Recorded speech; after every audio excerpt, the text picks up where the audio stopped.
Hello दोस्तों, मैं हूं सचिन पटेल और आप सभी का स्वागत है मेरे इस चैनल में साइंस वाला सचिन पटेल। दोस्तों आज हम लोग देखने वाले हैं केमिकल प्रॉपर्टीज ऑफ अल्केन्स। पिछले वीडियो में हम लोगों ने देखा था कि अल्केन्स को बनाते कैसे। सो आप में से अगर किसी ने उस वीडियो को नहीं देखा होगा तो उसका डिस्क्रिप्शन बॉक्स में मैं लिंक दे रहा हूं, वहां से आप उसे देख सकते हो। तो पहले ये सीख लीजिए कि अल्केन को कैसे बनाते और फिर आप लोग आज का वीडियो देख सकते हो, that is chemical properties of alkanes. Alkanes के बारे में हमने कुछ चीजें मेंशन की थी, जिसमें सबसे पहली चीज है कि alkanes have low chemical reactivity. Alkanes की रिएक्टिविटी बहुत ही कम होती है और इसीलिए हम लोग उसको पैराफिन्स भी बोलते हैं। ओके, इसका मतलब क्या है कि कार्बन कार्बन बॉन्ड और कार्बन हाइड्रोजन बॉन्ड को तोड़ना थोड़ा डिफिकल्ट हो सकता है मेरे लिए। सो मुझे कुछ स्पेसिफिक रिएजेंट यूज करने पड़ सकते हैं, कुछ कैटलिस्ट यूज करने पड़ सकते हैं, और दूसरा जो हमारे पास सबसे मेन पैरामीटर है दैट इज टेम्परेचर हम लोग बढ़ा सकते हैं। सो कुछ कॉमन से टाइप्स ऑफ रिएक्शंस जो अल्केन दिखाता है वो आपके सामने मेंशन्ड है। पहला है सब्स्टिट्यूशन। सब्स्टिट्यूशन रिएक्शन का मतलब जो होता है वो ऐसा होता है कि हाइड्रोजन निकलेगा, उसकी जगह कुछ और आएगा। ओके, सो हमारे पास जो अल्केन्स है, मतलब मेनली हम लोग फोकस किस पे करेंगे, कार्बन हाइड्रोजन बॉन्ड पे, कि हाइड्रोजन निकल जाए और उसकी जगह पे हम लोग दूसरे ग्रुप को काफी आसानी से प्लेस कर सके। ऐसे हम लोग सब्स्टिट्यूशन रिएक्शन देखते हैं। सो जो कॉमन सब्स्टिट्यूशन रिएक्शंस है, जिसमें पहला आता है हैलोजिनेशन। ओके, हैलोजिनेशन का मतलब ये होगा कि हाइड्रोजन की जगह हमने हैलोजेंस पुट करने। अब हमारे पास हैलोजेंस कितने टाइप के हैं, तो हमारे पास हैलोजन 4 टाइप के हैं, chlorine, bromine, iodine and fluorine. Okay, so chlorine अगर है तो क्लोरीनेशन, ब्रोमीन अगर है तो ब्रोमिनेशन, आयोडीन अगर है तो आयोडीनेशन, और जो फ्लोरीन है उसके लिए हम लोग फ्लोरिनेशन स्टडी करते हैं वहां पे। नेक्स्ट जो आता है second is nitration. Okay, nitration reaction भी एक सब्स्टिट्यूशन का टाइप है। यहाँ पे जैसे हमने बोला हैलोजन एक्स सब्स्टिट्यूट होगा, नाइट्रेशन में NO2 ग्रुप सब्स्टिट्यूट होता है। And the last one is sulphonation. Sulphonation, okay, sulphuric acid की मदद से हम लोग वहां पे उस ग्रुप को सब्स्टिट्यूट करते हैं। सो सब्स्टिट्यूशन का आप कंपैरिजन अगर करना चाहो तो क्लास 10 में आपने डिस्प्लेसमेंट पढ़ा था। ओके, यहाँ पे रिएक्टिविटी के बेसिस पे तो हम लोग नहीं कंसीडर कर रहे, but it is somewhat same कि एक गया दूसरा उसकी जगह पे आया, वैसे यहाँ पे भी होगा। हाइड्रोजन निकाल के हैलोजन लगाया, हैलोजिनेशन, नाइट्रो ग्रुप लगाया, नाइट्रेशन, सल्फोनिल ग्रुप लगाया, सल्फोनेशन। अगला आता है ऑक्सीडेशन। ओके, ये प्रॉपर्टी जो है ये आपने 10th स्टैंडर्ड में पढ़ी है under the name combustion. Alkanes में कुछ मेंबर्स ऐसे होते हैं जिसे हम एज अ फ्यूल यूज करते हैं। हमारे घर पे जो एलपीजी है वहां पे भी वो होते हैं, उनमें भी वो होते हैं। सो कंबशन का मतलब होता है oxidation reaction with oxygen. Next is aromatisation, ये आपके लिए नया होगा। जो हायर अल्केन्स होते हैं 6 कार्बन के बाद के, इनको जब मैं स्पेसिफिक टेम्परेचर पे हीट करता हूं इन प्रेजेंस ऑफ स्पेसिफिक कैटलिस्ट और रिएजेंट, वो एक साइक्लिक कंपाउंड बनाते हैं। खासकर बेंजीन के जो डेरिवेटिव्स होते हैं वो। एरोमेटाइजेशन मतलब एरोमेटिक कंपाउंड्स मुझे मिलने हैं। सो यहाँ पे सिंपली हम लोग लिख देते हैं कि हमें बेंजीन जैसा कुछ मिलेगा। Okay, I am suppose to get something like benzene. And the last one is pyrolysis. Pyrolysis में हम लोग कार्बन कार्बन के बॉन्ड भी तोड़ते हैं। मतलब यहाँ पे हम लोग बहुत ही हाई टेम्परेचर पे अल्केन्स को हीट करेंगे सो दैट वो टूट टूट के मुझे छोटे अल्कीन्स और अल्केन ऐसे दोनों ही कंपाउंड्स वहां पे देता है। सो ये है कुछ एक ऊपर कि हमने आज के वीडियो में एक्चुअली देखना क्या है। कहीं कहीं पे हम लोग एग्जैक्ट मैकेनिज्म भी स्टडी करेंगे कि एक्चुअली ये रिएक्शन होता कैसे, कौन से स्टेप्स होते हैं, और फिर इनके कुछ एग्जाम्पल्स भी हमने वहां पे स्टडी करने। सो बढ़ते हैं आगे, शुरुआत करते हैं केमिकल प्रॉपर्टीज के साथ में। आइए शुरुआत करते हैं पहले रिएक्शन के साथ, that is halogenation of alkane. A very important reaction. यहाँ पे हम लोगों ने चारों ही सेक्शंस को, मतलब क्लोरीनेशन, ब्रोमिनेशन, आयोडीनेशन और फ्लोरिनेशन को अलग अलग पढ़ना है। सो एक्चुअली होता क्या है, हैलोजिनेशन में हम लोग करस्पॉन्डिंग जो भी अल्केन है उसे हम लोग एक सुटेबल हैलोजन के साथ ट्रीट करेंगे इन presence of UV light. Okay, sunlight की जरूरत पड़ती है या फिर सनलाइट अवेलेबल नहीं है तो आप एक हाई टेम्परेचर पे भी जा सकते हो, दैट इज 520 to 670 केल्विन। अब ये रिएक्शन ज्यादातर हम लोग देखते हैं यूवी लाइट के प्रेजेंस में होती है, इसलिए इसे हम लोग फोटोकेमिकल रिएक्शन भी कहेंगे। और सबसे इंपॉर्टेंट चीज है कि हैलोजेंस में रिएक्टिविटी ऑर्डर क्या है, कौन फास्ट रिएक्ट करेगा। जैसे हम लोग सभी जानते हैं कि फ्लोरीन जो है इसकी रिएक्शन बहुत ही फास्ट होती है, हाईली एक्सोथर्मिक होती है, it releases a huge amount of energy, सबसे ज्यादा रिएक्टिविटी उसकी है, फिर क्लोरीन, फिर ब्रोमीन और फिर आयोडीन। अब यहां पे क्लोरीनेशन और ब्रोमिनेशन जो है वो सेम तरीके से होता है, मतलब दोनों में कुछ भी डिफरेंस नहीं है वहां पे। हाँ, फ्लोरिनेशन जब हम करेंगे तो जैसा हमने बोला कि डायरेक्ट फ्लोरिनेशन पॉसिबल नहीं है, हम दूसरा रास्ता यूज कर लेंगे। और आयोडीनेशन का जो कंसेप्ट है वो ये है कि जो रिएक्शन में प्रोडक्ट बनता है वो रिएक्शन को रिवर्सिबल कर देता है, तो मुझे आयोडीनेशन के लिए कुछ अल्टरनेटिव यूज करने की जरूरत पड़ सकती है वहां पे। तो शुरुआत हम लोग करेंगे सबसे पहले दैट इज क्लोरीनेशन के साथ। ओके, सो क्लोरीनेशन का कंसेप्ट बहुत ही आसान है। जैसे अगर मैंने CH4 से शुरुआत कर दी which is nothing but methane, और मैंने Cl2 ले लिया, रिएक्शन होना है in presence of UV light. Okay, so देखिए आपको एक हाइड्रोजन कम कर देना है, उसकी जगह क्लोरीन लगा देना है, सो आपको मिल जाएगा CH3Cl plus you got what HCl। Same तरीके से अगर हम ब्रोमिनेशन करते हैं तो यहाँ पे मैं ब्रोमीन ले लूंगा। अब यही जो है वो आगे जाके फिर से कंबाइन हो जाएगा, प्लस Cl2, अगेन यहाँ पे आएगा यूवी लाइट, अब वहां पे एक और निकाल दो, 2 क्लोरीन आ गए, अगेन यू गॉट HCl। सो ये जो मीथेन के साथ है ना ये कंटिन्यू चलते रहता है। कब तक चलेगा? जब तक सारे ही नहीं निकल जाए। मतलब आप फाइनली कहाँ रुकने वाले हो? यहाँ पे कितने हाइड्रोजन थे? 4। मतलब आपका फाइनल प्रोडक्ट जब तक CCl4 नहीं आ जाता तब तक आपको गाड़ी चलते ही रखनी होगी। ओके, ये सिर्फ मीथेन के साथ होता है। काफी सारे बच्चे सोच रहे होंगे कि सर अगर फिर ब्यूटेन अगर लेते तो, प्रोपेन अगर लेते हो तो हायर अल्केन्स में हम लोग थोड़ा सा कंसेप्ट अलग यूज करते हैं। ओके, ये जो सब्स्टिट्यूशन होता है ना, इस सब्स्टिट्यूशन के लिए जो प्रेफरेंस है, ओके, सब्स्टिट्यूशन प्रेफरेंस, ठीक है। तो ये प्रेफरेंस जो होता है ना, हम लोग सबसे पहले टर्शियरी कार्बन पे फोकस करते हैं। टर्शियरी कार्बन ये वो कार्बन होता है जिसने 3 कार्बन के साथ बॉन्डिंग बना के रखी है। इसके बाद हमारा प्रेफरेंस होता है सेकेंडरी, और फिर फाइनली हमारा प्रेफरेंस होता है प्राइमरी। अब यहाँ पे एक ही था। सो अगर मैं कोई हायर अल्केन यूज करता हूं जिसमें नंबर ऑफ कार्बन ज्यादा है, तो उसके लिए हम प्रोडक्ट कैसे लिखते हैं वो भी मैं आपको बता देता हूं वहां पे।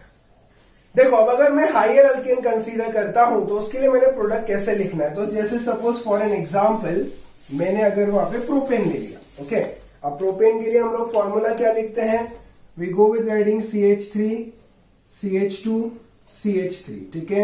इसका क्लोरीनेशन में कर रहा हूं इन प्रेजेंस ऑफ अल्ट्रावायलेट लाइट। अब यहाँ पे देखिए 2 टाइप के कार्बन है, ये जो पहला और आखिरी जो है ये प्राइमरी है, और बीच वाला जो है सेकेंडरी। तो मेरा प्रेफरेंस जो रहेगा वो सबसे पहले सेकेंडरी पे रहेगा, मतलब सेकेंडरी पे मैं क्लोरीन लगा दूंगा, तो ये हो जाएगा 2 क्लोरोप्रोपेन। ओके, ये मेरा पहला प्रेफरेंस रहेगा। और दूसरा प्रोडक्ट जो मैंने लिखना है वो मैं प्राइमरी लिख दूंगा, जो कि रहेगा CH3 CH2 CH2 and here it is Cl. This is 1 chloropropane. It is 1 chloropropane. So हम लोग जब हायर अल्केन्स की बात करते हैं या फिर जब टर्शियरी कार्बन भी आता है, तो हम लोग वही मेन प्रोडक्ट्स को वहां पे मेंशन करते हैं जो ऑर्डर के हिसाब से आता है। तो ये 2 ही लिखने आपको यहाँ पे बस। उसमें भी ये वाला मेन मेजर रहेगा, ज्यादा परसेंटेज इसका रहेगा, कम परसेंटेज इसका रहता है। So this is where we are supposed to write for what? Chlorination and bromination. Bromination के लिए आपको सिर्फ यहाँ पे क्लोरीन की जगह पे ब्रोमीन मेंशन करना पड़ता है वहां पे। चलो बढ़ते आगे, अगले और 2 जो बाकी है that is iodination and the fluorination. अब दोनों में ही कुछ कुछ चीजें कुछ जगह पे गड़बड़ है, वो गड़बड़ कहाँ पे है और क्या चीजें ध्यान रखनी है। अब जैसे अगर हम लोग डायरेक्ट आयोडीनेशन अगर देखें तो वो एक रिवर्सिबल रिएक्शन हो जाता है। उसका रीजन है ये जो HI यहाँ पे बनता है, जैसे हमने इसके पहले देखा HCl बनेगा, HBr बनेगा, सो नेचुरली यहाँ पे भी HI बनेगा। अब ये जो HI यहाँ पे बनता है it is a strong reducing agent, और वो इस रिएक्शन को रिवर्सिबल कर देता है।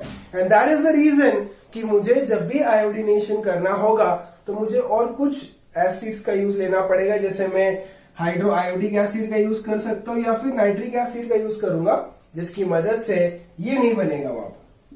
ओके, सो ये अगर बन भी रहा होगा सो वो इस रिएक्शन को रिवर्सिबल नहीं कर पाएगा। So direct iodination is a reversible reaction because of the formation of hydrogen iodide, and to avoid this we can use hydroiodic acid और नाइट्रिक एसिड। तो ये चीज आपको यहाँ पे ध्यान रखनी है, बाकी मैकेनिज्म वही है। Next is fluorination.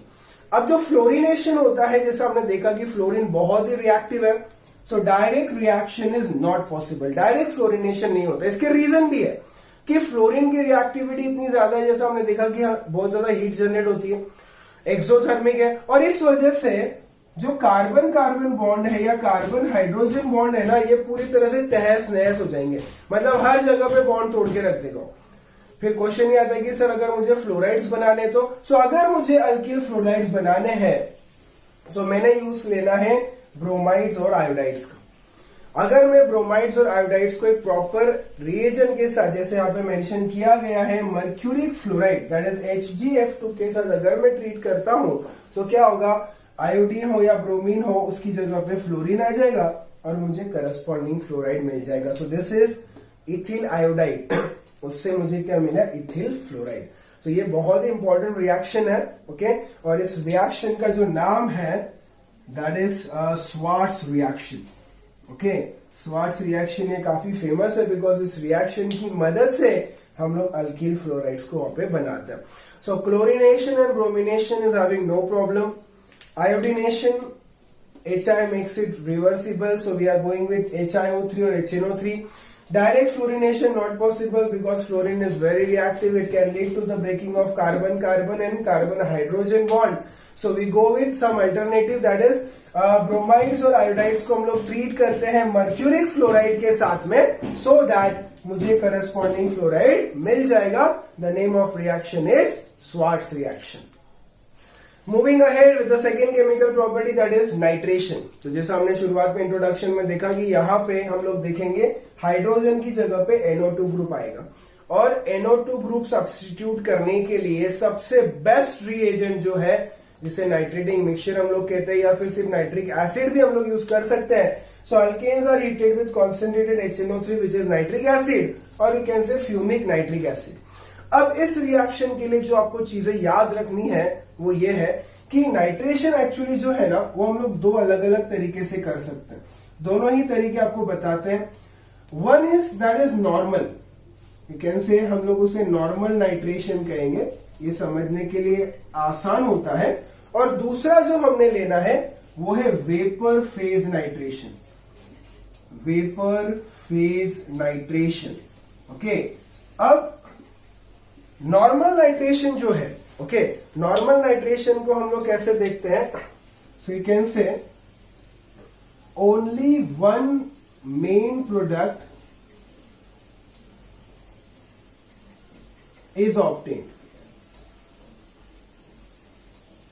ठीक है।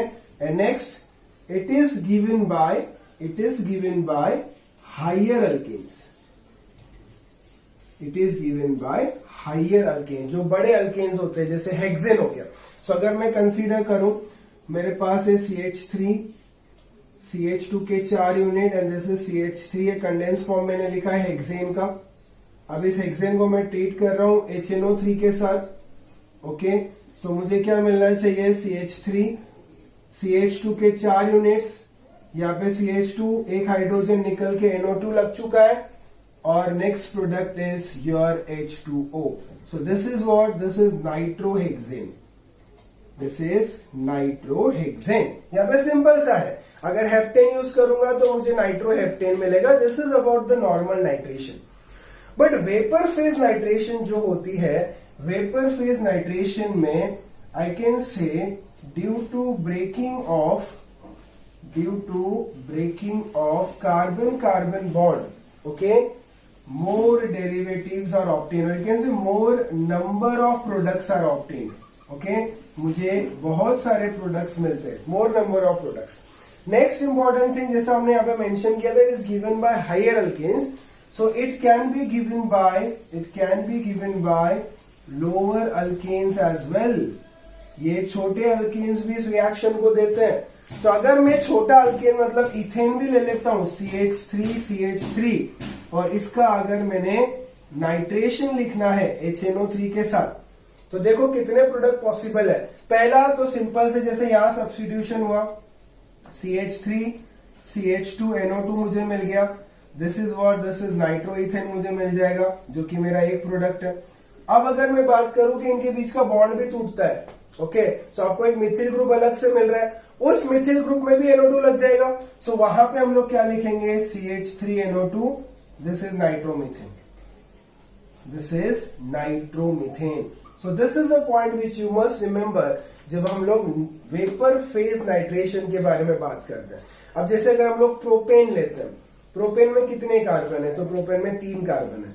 सो प्रोपेन में कितने प्रोडक्ट पॉसिबल है, तो प्रोपेन में देख सकते हो आप लोग मुझे 1 नाइट्रोप्रोपेन, 2 नाइट्रोप्रोपेन, ओके। जैसे अगर मैं यहाँ पे ड्रॉ करता हूं 1, 2 and 3, this is the basic structure for propane.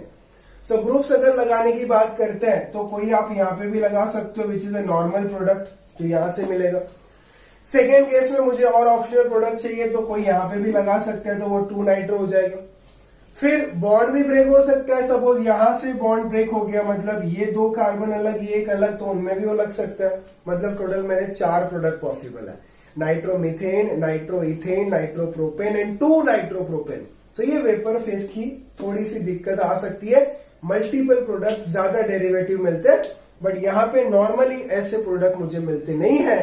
So this is about nitration of alkane in which hydrogen is going to be replaced by nitro group, which is NO2 group. Next in the chemical property is sulfonation of alkane. Sulfonation का मतलब ये होता है ऐसी reaction जहां पे hydrogen जो है उसे मैं रिप्लेस करता हूं SO3H ग्रुप के साथ, जिसे सल्फोनिल ग्रुप भी हम लोग कहते हैं। तो इस ग्रुप को अगर मैंने लगाना है तो वहां पे जो सबसे मेन रिएजेंट है वो होता है sulphuric acid. So alkanes are treated with concentrated sulfuric acid along with sulfur dioxide, जो काफी सारे बुक्स में मेंशन है, which is also known as oleum. Okay, काफी बार आता है oleum क्या होता है, so ये यहाँ पे मेंशन है। अब मेन पॉइंट क्या है, जैसा नाइट्रेशन के लिए था वैसा यहाँ पे भी है, हेक्सेन और हायर अल्केन्स ही मुझे डायरेक्ट सब्स्टिट्यूटेड प्रोडक्ट वहां पे देते हैं, और ये चीज हमने याद रखनी है। ओके, सो इस चीज को हम लोग बिल्कुल भी भूलेंगे नहीं। तो बहुत ही सिंपल होगा रिएक्शन को लिखना। मेरे पास है CH3, CH2 जो है उसके 4 यूनिट फिर से कंडेंस फॉर्म में मैं लिख रहा हूं उसे, दिस इज हेक्सेन, ओके, ये मुझे हेक्सेन मिल चुका है, plus I am writing H2SO4, और जैसा यहाँ पे लिखा है सल्फर डाइऑक्साइड SO3, ये जो भी मेरा मेन प्रोडक्ट है वो मैंने वहां पे लिखा। सब्स्टिट्यूशन क्या हो जाएगा, एक हाइड्रोजन कम कर दो, मतलब CH3, CH2 जो है उसके 4 यूनिट, दैट इज CH2, अब उसकी जगह आ गया SO3H plus H2O, this is hexane sulphonic acid. Heptane लिया तो हेप्टेन सल्फोनिक एसिड। सो सल्फोनेशन से मुझे काफी सिंपल से प्रोडक्ट मिलते हैं। आपको सिर्फ याद क्या रखना है, हाइड्रोजन जाएगा और उसकी जगह पे SO3 ग्रुप वहां पे आने वाला है। बढ़ते आगे नेक्स्ट केमिकल प्रॉपर्टी की तरफ, दैट इज ऑक्सीडेशन। अब ऑक्सीडेशन जब हम लोग पढ़ते हैं तो इसमें एक्चुअली 3 सेक्शंस होते हैं, 3 अलग अलग टाइप से अल्केन्स का ऑक्सीडेशन हम लोग देख सकते हैं। तो पहला है कंप्लीट ऑक्सीडेशन, जो रेगुलर बेसिस पे हम लोग एक्सपेक्ट करते कि होए। अब जो कंप्लीट ऑक्सीडेशन है जिसे हम लोग नॉर्मली कंबशन कहते हैं, it is carried out in excess of air और ऑक्सीजन, पूरा सप्लाई हमको देना है।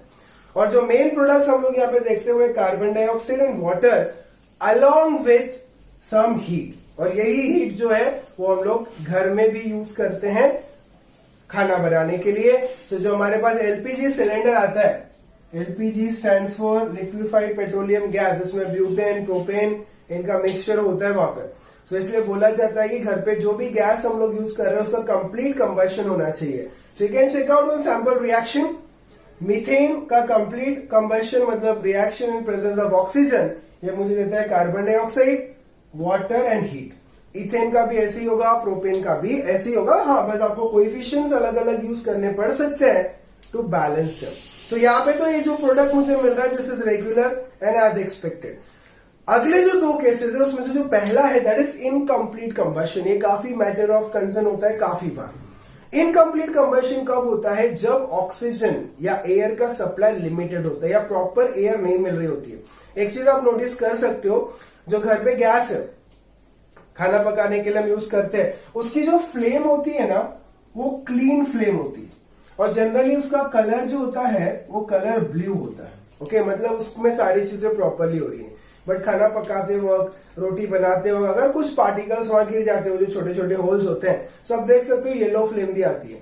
सो येलो फ्लेम का मतलब क्या होता है कि वहां पे कंबशन या प्रोसेस प्रॉपरली नहीं हो रहा है, फ्यूल वेस्ट हो रहा है। सो अगर ऐसा कहीं देखते हो आप, सो फटाक से उसे क्लीन कर लेना और फिर क्लीन करने के बाद यूज करना, तो हमारी ब्लू फ्लेम वापस से आ जाएगी। सो होता क्या है, अगर इनकम्प्लीट कंबशन होता है तो कार्बन मोनोऑक्साइड बनेगा। जैसे हम लोग काफी बार सुनते हैं गाड़ी में प्रॉपर अगर इंजन का मेंटेनेंस नहीं होता है तो ये बनता है।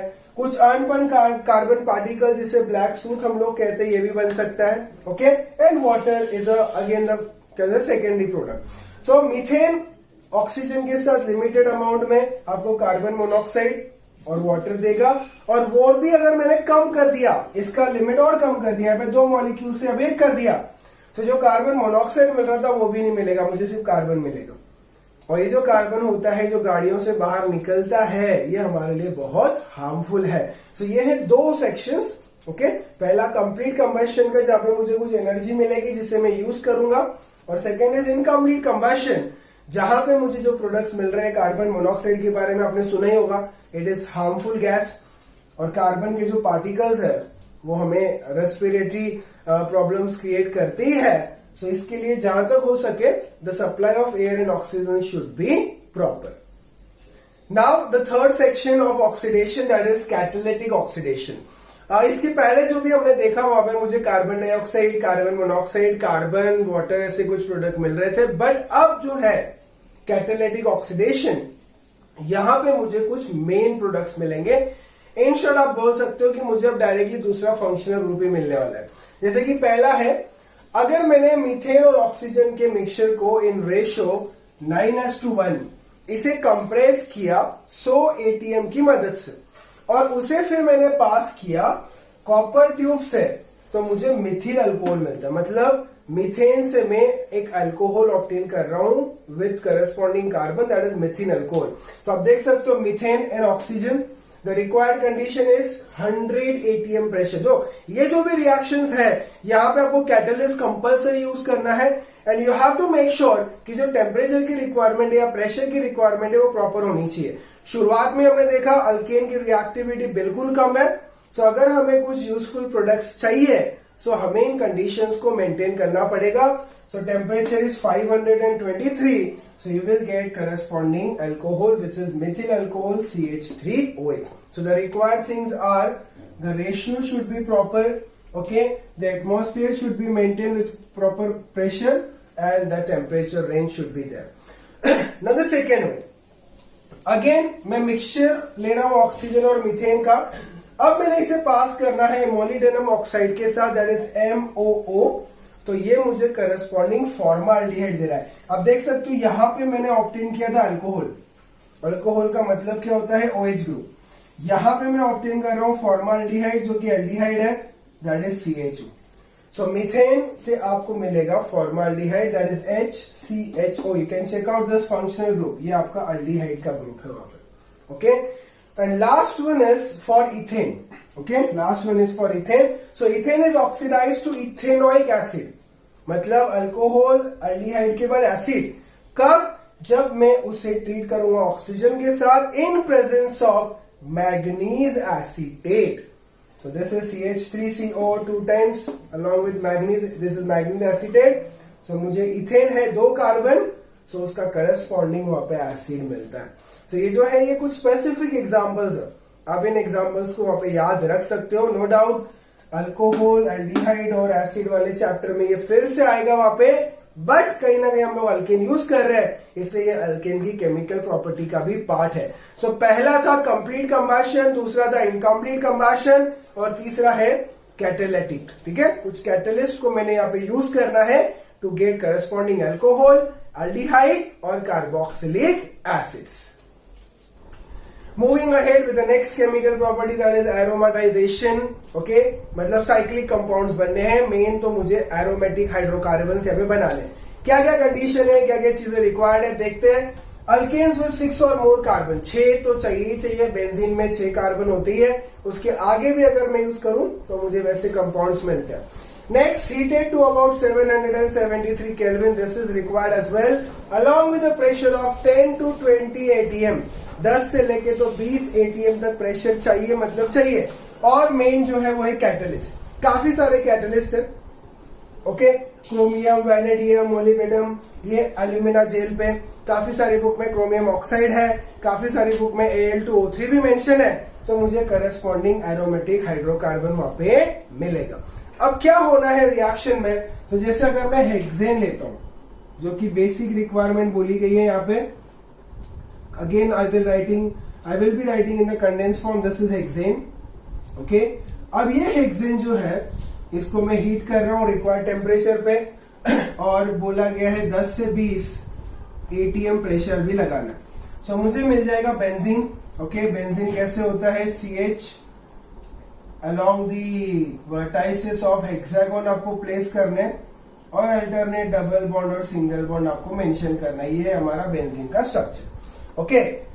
प्लस आपको मिल जाएंगे हाइड्रोजन। अब पूरे यहाँ पे कितने हाइड्रोजन हैं, तो हेक्सेन में आपके 14 हाइड्रोजन होते हैं। 14 में से 6 यहाँ पे लग गए, बचे कितने, 8। सो आपको यहाँ पे 4 हाइड्रोजन के मॉलिक्यूल भी प्रोडक्ट में देखने को मिलेंगे। सो this is my benzene, okay, this is benzene, जो मुझे कितने कार्बन से मिला, 6 कार्बन से। काफी सारे बच्चे पूछते हैं कि सर 7 के साथ क्या होगा, 6 के साथ तो सब बताते हैं। 7 अगर हम लेते हैं, तो जैसे अगर मेरे पास है CH3, CH2 के अब 5 यूनिट हो जाएंगे, और ये आ गया CH3, this is heptane, okay. Please थोड़ा ध्यान से समझना कि यहाँ पे क्या होने वाला है। अब जब मैं हेप्टेन को यूज कर रहा हूं with required catalyst, temperature, pressure की कंडीशन, तो देखो 6 कार्बन जो है वो तो पूरा रिंग बना के देंगे मुझे। सो मैं अभी से प्रॉपरली, जैसे हम लोग उसको रिप्रेजेंट करते हैं, वैसे मैं इसको भी बना के बता रहा हूं। तो ये तो मेरा बेंजीन बन गया, और जो एक्स्ट्रा कार्बन है वो यहाँ पे ऊपर बैठा रहेगा। सो इसका नाम आता है, it is methyl benzene, it is methyl benzene, जिसको टॉलिन भी बोलते हैं, okay. So this is methyl benzene, and again you will be getting some hydrogen. सो यहाँ पे 6 और 3 11, बाकी बचे हुए यहाँ पे रहेंगे। एक और चीज आप नोटिस कर रहे होंगे कि रिएक्शन जब हो रही है, हम लोग सिर्फ हीट कर रहे हैं और हाइड्रोजन बाहर निकल रहा है, मतलब कहीं ना कहीं कार्बन और हाइड्रोजन के बीच का बॉन्ड टूट रहा है। और हाइड्रोजन जब बाहर निकलता है, तो तब हम लोग रिएक्शन को बोलते हैं, this is dehydrogenation, okay, so this reaction can also be called as dehydrogenation reaction because hydrogen वहां पे बाहर दिया जा रहा है। so this is chemical property number 5, that is aromatization. so friends, last chemical property of alkane is pyrolysis. pyrolysis का मतलब होता है breaking, okay, you can also call it as cracking. अब ये जो वर्ड है pyrolysis, ये 2 वर्ड से बना है। pyro means heat, lysis means to break. सो अगर हमें स्ट्रक्चर को तोड़ना है, जैसा शुरुआत में देखा, रिएक्टिविटी तो है नहीं, so it means the only parameter is temperature. तो देख सकते हो 773 केल्विन पे जब मैं हीट करता हूं, सो दोनों ही कार्बन कार्बन और कार्बन हाइड्रोजन बॉन्ड्स को टूटते हुए देखता हूं। सो अगर ये दोनों चीजें होगी, तो मुझे सैचुरेटेड और अनसैचुरेटेड के दोनों के छोटे यूनिट्स ऑफ एक्सपेक्टेड है। जैसे जैसे कार्बन का नंबर बढ़ता जाएगा, वैसे वैसे जो प्रोडक्ट्स मिलेंगे उसमें बहुत सारी वैरायटी आएगी। सो एक एग्जांपल मैं ले रहा हूं छोटा सा ब्यूटेन का। सो ब्यूटेन का फॉर्मूला है C4H10। सो इसके लिए क्या क्या प्रोडक्ट एक्सपेक्टेड है, मुझे प्रोपीन और मीथेन मिल सकता है। आपको बस कैलकुलेट करना है, कार्बन और हाइड्रोजन सेम होने चाहिए। नेक्स्ट, मुझे इथेन और इथीन भी मिल सकता है, वो भी पॉसिबिलिटी है। या तो फिर अगर सिर्फ हाइड्रोजन वहां से निकलता है, सो मुझे ब्यूटीन और हाइड्रोजन भी मिल सकता है। यही अगर आप डीकेन के साथ करोगे, जिसमें 10 कार्बन है, तो बहुत बड़ा काफी मिक्सचर मुझे मिलता है। सो फ्रेंड्स, ये थी कार्बन की कुछ अल्केन्स की कुछ केमिकल प्रॉपर्टीज, जिन्हें हम लोगों को ध्यान में रखना है JEE नीट रेगुलर पढ़ाई के लिए, तो सो दैट उनके जो भी क्वेश्चंस आते हैं उससे हम लोग आसानी से सॉल्व कर सकते हैं। इसके अलावा और भी है, जैसे रिएक्शन विद स्टीम। अगर हम लोग स्टीम के साथ उसको रिएक्ट करते हैं, we get carbon monoxide and some other product. So ऐसी छोटी मोटी प्रॉपर्टीज बहुत सारी होती है, बट जो मेन केमिकल प्रॉपर्टीज है वो ये 6 हैं। पहला सब्स्टिट्यूशन हमने देखा, सब्स्टिट्यूशन में हैलोजिनेशन, फिर हैलोजिनेशन के बाद हम लोगों ने देखा नाइट्रेशन, नाइट्रेशन के बाद हम लोगों ने देखा सल्फोनेशन, ओके। इसके बाद फिर हम लोगों ने उसका कंबशन भी देखा, कंबशन में भी 3 अलग अलग टाइप्स हम लोगों ने देखे। Next we saw pyrolysis, pyrolysis के साथ हमने एरोमेटाइजेशन भी देखा। सो ये थी सारी प्रॉपर्टीज अल्केन्स की। ओके तो दोस्तों अगर किसी भी प्रॉपर्टी को समझने में कोई भी अगर डाउट आया हो, kindly mention in the comment box, we will try to solve that doubt. इसी तरह बने रहिए हमारे इस चैनल पे। मिलते हैं एक अगले वीडियो में। इसके बाद के वीडियो में हम लोग अल्कीन्स को पढ़ेंगे। अल्कीन्स के लिए भी हम लोग सेम मेथड ऑफ प्रिपरेशन, छोटा सा इंट्रोडक्शन भी देखेंगे। उसकी फिर केमिकल प्रॉपर्टीज वहां पे देखी जाएगी, फिर अल्काइंस और फिर एरोमेटिक जो भी कंपाउंड्स है उनकी। तो इस तरीके से हमारा हाइड्रोकार्बन का जो पूरा सेक्शन है वो हम लोग कवर करेंगे। मिलते हैं एक अगले वीडियो में।